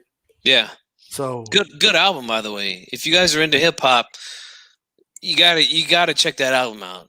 Really, really good, man. Yeah. No, Paul, to answer your question from earlier, don't think I forgot about you, Carnal. I didn't forget about you. Well, what did he say? We're gonna be doing the Triple G Canelo rematch this weekend, man. I'm gonna do that one. We're gonna do the watch along. We're gonna try to do it a different way to where we could get the fight, on the screen while we're watching it.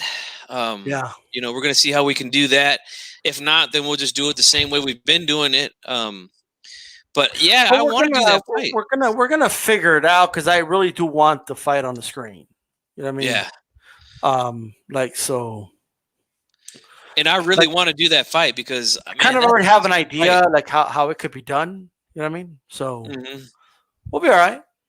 Yeah, I really want to go back and watch that fight because that's one of my favorite fights from the last. Like I said, I've always said this from the last 5 years. That fight is so good, man. Such a good fight. And then we'll do the other ones. There's some requests for Canelo versus Lara. Of course, we're going to do that one. We don't even have to do that one. It's kind of obvious that Canelo won. Yeah.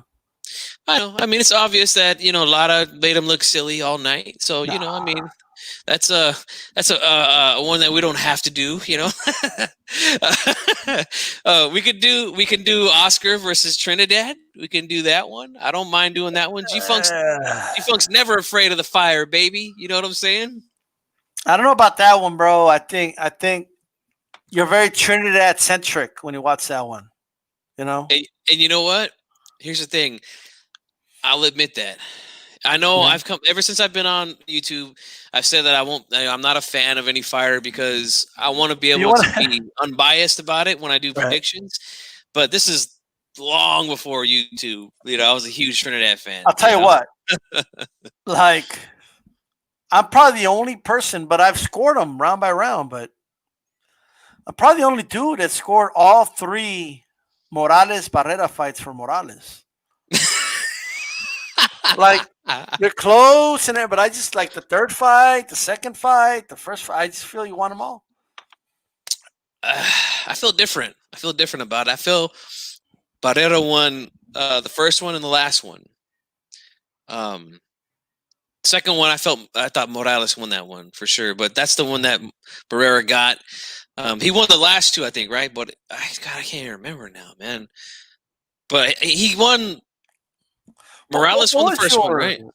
What was your experience with those fights, you funky? The Barrera Morales, like, where did you like? I remember every single one of those fights, where I was when I watched them. What do you remember about those fights? Yeah, like you said, just being at home, being a young man, 16 years old when that fight happened, enjoying the hell out of it, man. It just made for a great rematch, and it was a great. All 3 of those fights are just amazing fights. Mexican pride on the line, just great stuff, man. Great stuff. If we get more requests for us doing these watch alongs, we gotta do those 3. We have to, like that's just a no-brainer, But yeah, dude, I remember watching all 3 of those fights and just like, God damn, this is what boxing is all about. That's what boxing is all about right there, man. Barrera Morales. I mean, at the time, a few years later, we had Gotti Ward and Corrales Castillo, but these guys did it. No disrespect to Gotti or Ward or Diego Corrales and Jose Luis Castillo, but these dudes, it's a higher level. Yes, I was just gonna say that, just on another level. You know what I'm saying? Another level than those dudes. High skilled. And I mean, just it's greatness, man, is what it really was, man. I love the hell out of all 3 of those fights, man. You know what I remember about those fights? Not just, of course, watching them, but how divided, like the households were where I watched them. You know what I mean? Mm-hmm. Like you had guys that were like pro Barrera and guys that were pro Morales, and it was like shit talking after every series of like flurries and those three fight. Honestly, like that's some of the best like boxing banter and all like ever. Yes. You know what I mean? Like dude, there was fights after the fight. You know what I mean? Like Yeah. literally. You're right. Yeah. You know, a lot of arguing, a lot of nah, tú no sabes nada, eres un pinche pendejo, güey, tú no sabes nada, güey. Like, you know what I mean? Like, and yeah, man, and I just remember like feeling like that second fight. I just remember thinking to myself like, Barrera won that. I mean, Morales won this fight, like, and it took his bro. Like that wasn't cool, you know, like that, I that mean, wasn't cool how they did Morales in that second fight because the first fight could have gone either way. The second fight's clearly Morales. Like clearly. you're right. I think I felt like Barrera won the first, Morales won the second, and then I gave the babyface assassin the last one. Bro. The two things were wrong with that fight. The yellow gloves and the fact that Barrera won. I hate those yellow gloves, dude. They look just weird to me, man. Yeah. I feel like all boxers should just fucking use red gloves like it's always been. Like it just drives me crazy. They want to have these gloves that match their shorts and their robes. Fuck all that, man. Wear the goddamn red gloves, all right? Like the bag. See this bag right here? When I come out here and train, I got red gloves. I don't have weird colored fucking gloves, all right? I got red fucking gloves. What about okay? blue? What about blue gloves? You know, it's funny you say that. My wife, she trains with me sometimes too. She got blue gloves. So she got the blue ones. I got the red ones. What about white gloves? I don't like white. You know what it is to me about white? White always look bigger than the other gloves. Have you noticed that? Yeah. They always look bigger, man. And I can't stand that. People always ask me because when I go to the fight party, right? Or if I have a fight party, people always ask me like, why the fuck does his gloves look bigger? Like they're cheating. It's not fair. I'm like, no, they're the same size. It's just the way they look. They're different brand. They're different color. You know, like it's annoying as fuck to me, man. I don't know how you feel about it, but it's annoying. Yeah, I'll say this about Barrera though, even though I don't like what he said about Morales, but he said it to a man that was about to get in the ring and fight. You know what I mean? Yeah. That's number one. But as far as man, I mean I like red gloves. You know, I do. What about black gloves? I'm just traditional. They wear them a lot now. You know what I mean? I know they do. I'm traditional, man. I like the way that the red gloves look. It just reminds me of what real boxing is, and not that boxing today is not real. What about maroon? They were like maroon, you know? Yeah, maybe. I mean, I'm okay with that. But to me, red symbolizes boxing. You know what I'm saying? Right. For me, you know what I'm saying? That's just the way I also think though, like if all the gloves were red, there'll be a lot less controversy about these damn gloves. You know? Right. Because other gloves, like they glisten more or differently, and like it's just like I don't know. It's how I feel about it. You know. I feel like it should just be like a standard, a pair of gloves for every fighter, man. Exactly. That's just the way I think it should be, man. We could get rid of all the controversy, man. If it's just one brand, whatever they're going to put inside of it, it's all the same for every single fucking glove. Whatever brand, right? Yeah. Yeah, that's what I think, man. I could see that, bro. Like for real. Yep. But those yellow gloves did piss me the fuck off, dude. I remember that in the second fight. Both guys wearing yellow fucking gloves, you know? Like, what the fuck? Like they were ugly as fuck. Just say it. Like the gloves were ugly as fuck, you know? Terrible looking gloves, man. Terrible. There's a rule that fighters. You know what I hate, bro? Have you noticed how the zone, like, they do everything wrong? Like, their camera angles suck. Like, their production sucks. They remove the name of the fighters, like, during the round. Mm-hmm. Have you noticed that? Yeah.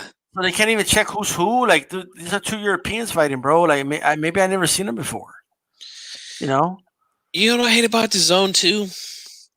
Maybe it's just on my end, but I feel like whatever type of cameras they use for their HD, right, it just looks different.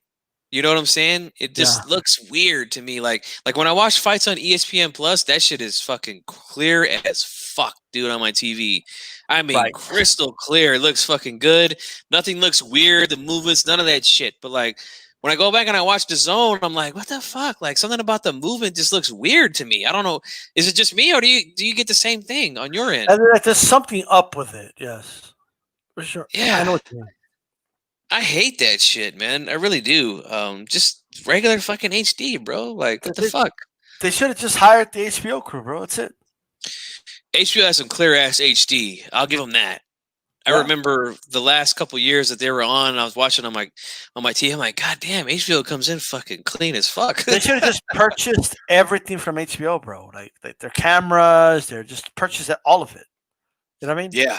The lighting, the whatever it is. Like, of course, you're not going to use the HBO logos. You could just replace them with the zone. That's what they should have done. Mm-hmm. They know how to do it. Like I don't know, man. Like the zone. Have you noticed how they made like the whole that angle where you're looking at the back of one guy, you know, and like that angle was so atrocious, dude. Like HBO will never give you that angle. Yeah. So I don't know. ESPN's okay, like but HBO's production was definitely top notch. The best I've ever seen.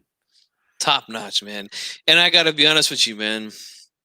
I know HBO was extremely biased their last couple years that they were showing boxing, but I kind of miss hearing that HBO theme music and hearing Jim Lampley call a fight, like, not because they were good, but because there was so many good fights on HBO, so many classic fights, and it just reminds me of that, Right.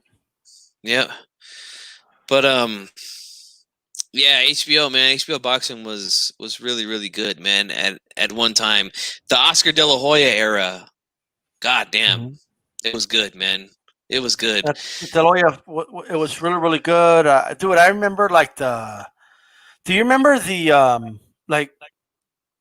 the early 2000s? How like people were complaining that it wasn't like the 90s. Like, dude, I would kill to get that right now. Yeah. I'm cutting myself off, Chicano. Don't worry, bro. Right. I'm older now, and what I know when think it's time to cut it. Should take another shot. One more shot. One more shot. Everybody in the check. One more shot. Shot. Oh, goddamn. Shot. You know what I mean? I'll take a little bit more tequila. If I'm going to drink something else more, it's going to be the tequila before the beer. Right. So here, I'll take a little bit more for you guys. All right. There we go. Shot. Man, it's so easy to peer pressure you, bro. You know what, man? Pressured hard, bro, to take a shot. You know what? Here's the thing, bro. Like, I've been off work for so long. I've been off work since March, bro. So like this is like almost like retirement for me. Like this is like a preview of retirement for me. Like I'm getting paid to stay home and just do nothing. Like so like I don't have to get up early tomorrow. My work meeting's at 10. So here you go, bro. But here's to you guys, man. I know I took a shot for D-Style for bringing me back from the dead and getting me places that I never thought I was going to be. But here's to you guys also that come in weekly and watch HCP. Watch us live, that is. You guys got to come watch us live. But here's to you guys, man. Thank you so much for everything, man. Salud. Absolutely. Shout out to everybody, bro. Like even I haven't seen them in a while here, but like the Texan and a lot of guys out there, man. Shout out to you guys and No Paul and Joe Lopez 40 ounce and all that good stuff, man. But that's it. I'll be all right, No Paul. You got to worry about me. I'm not gonna be all crudo tomorrow, man. I'll be fine. I noticed. I don't know about you, D-Style, but I noticed when I drink whatever it is, beer or liquor, if I just drink it straight up, I'm good. Like I wake up the next morning and I'm good. You know what I'm saying? Oh yeah. Because dude, people don't like when you drink like alcohol, like mixed with sweet shit. Yeah, that's what does that's it. What gives you that's the hangover, bro. You know what I mean? Absolutely, man. And That's what it is. Like for real. You know yep, what I mean? an OG taught me that back in the day. He was like, "You don't want to be hungover? Just drink your shit straight up, bro." And I said, "What? Won't that get you more drunk?" You know? And there you go, bro. Boom. I don't have any shots though. You know what I mean? Don't worry about it, bro. When you get your ass here to Califas, I got plenty of shots for you. Hey, don't even worry about it, bro. Are you like a like do you have like a different type of drunk with tequila than other liquors? I used to. Yes, I used to. Dude, I'm not gonna lie, bro. I'm violent with tequila. Like I want to fight. It's like weird. Yeah, I swear to God, dude. Let me tell you a story, man. Pinche Chicano. He saw when I was looking at this guy. One more from Mexico. God damn, bro. Like for Jalisco, bro, and for Guadalajara, Chihuahua. You gotta do it for all the states. Mi familia is from Chihuahua, bro. So. Shot. Oh no mas. I'm through for the night. See, that's the thing, man. When you get old like me, you know when to say, okay, that's enough. Enough's enough. But I love you guys, man. I love you guys for that. But goddamn, you made me. Oh, tequila. That's right. Yeah, when I was younger, we used to drink fucking that cheap fucking Jose Cuervo, bro. Oh. And let me tell you, bro, that shit's just to like mix and make like margaritas, bro. You know? One for Zacatecas. But no, let me tell you, we should like, they got freedom too, G Funky. Just like we would drink that Jose Cuervo, and I would black out, and like I didn't recall doing none of this shit, but like the next day, like the homeboys would come and tell me like, God damn, bro, like he was trying to fight me last night. This is like one of my best homeboys and shit, you know? Wow. And I'm like, what? And they were like, yeah, bro, like it started like we're at some party, you start drinking, and then like some dude came up to you and was like, hey, bro, that's some nice shoes, bro. Where'd you get those shoes? And I'm like, what? Motherfucker, are you trying to steal my shoes? Like, what the fuck, bro? Like like wow. everything was an insult, bro. So like I said, you know what? All right, I'm good. No more tequila, bro. Like I won't drink it no more. But like recently, a cousin of mine had just went to Mexico earlier last year, and he told me about this tequila. And I hadn't drank tequila in so long. He first offered it to me. I was like, man, I don't really drink tequila, bro, because like it just, you know, it doesn't mix well with me, you know. But he was like, "Nah, man, you gotta try it." And I'm glad I did, because this shit right here is fucking good, right. Man. It's really good. Like, yeah, people gotta try more tequilas, bro. You know what I mean? Mm-hmm. Yeah. But yeah, man, like I stay away from tequila, dude. Like it's always bad news when I drink tequila. Always. Hey, no, Paul, don't trip, bro. Once this pandemic is over, we're gonna get together here and you know, and we're gonna do it, man. You'll be there. Don't even worry about it, bro. You'll be there.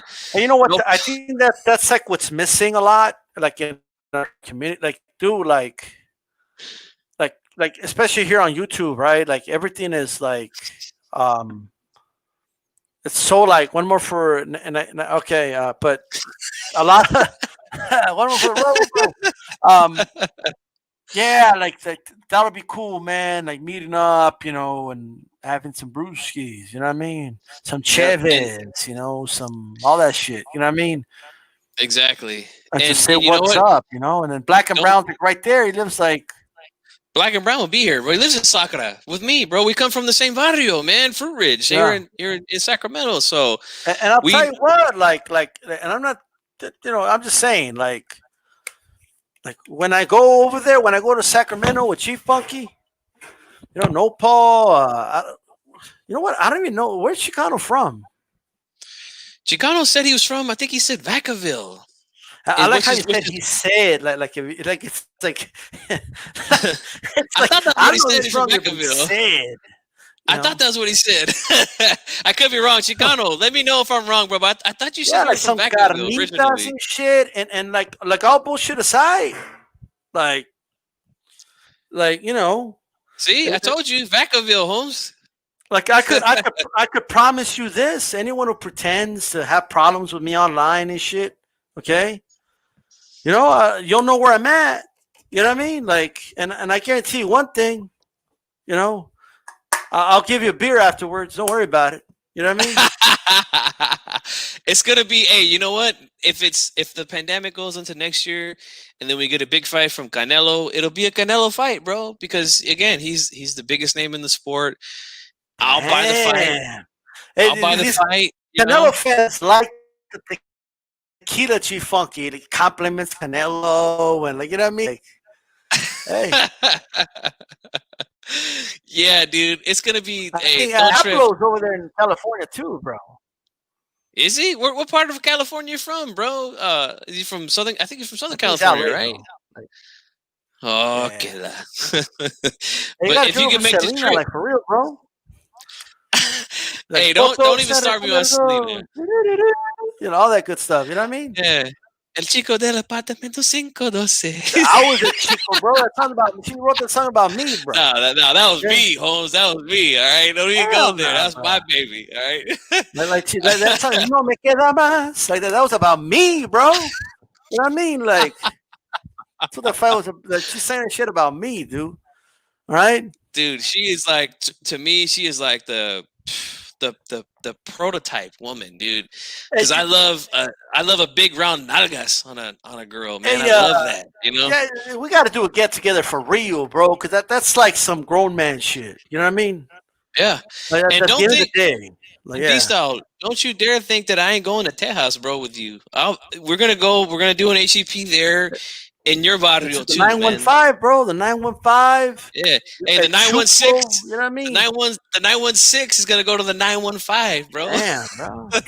Hey, we come up with a show concept with that 915/6 or something, but yeah. Oh, we already got the Hispanic causing panic, and people know how we got that name. But these guys want me to get up, bro. I've been drinking, man. You guys want me to get hurt or something? But I feel like I could get you fucking drunk like a motherfucker, bro. If I go over.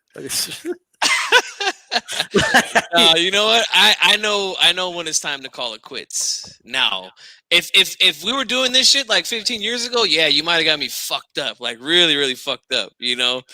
But not these days, man. No, especially with my daughter, because like, you know, she's special needs, and sometimes she doesn't sleep all night. So I want to tell people like the offer we had for the Tyson Jones fight. Go ahead. Yeah, go ahead.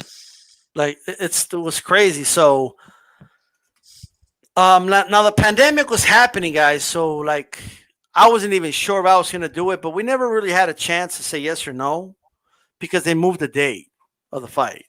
But the Hard Rock Cafe got a hold of Living in the Ring, and they wanted somebody from Living in the Ring to go to Hard Rock Cafe and host an event at the site of the fight, you know, and they would have, from my understanding, they would have flew us out there, they would have paid for our hotel, and we would have done an HCP like there, you know. That would have been huge. Like that would have been amazing. But obviously the fight got postponed, and those plans kind of changed, and I didn't even know we would have done it. But you know, at the end of the day, it was crazy. You know, it really was.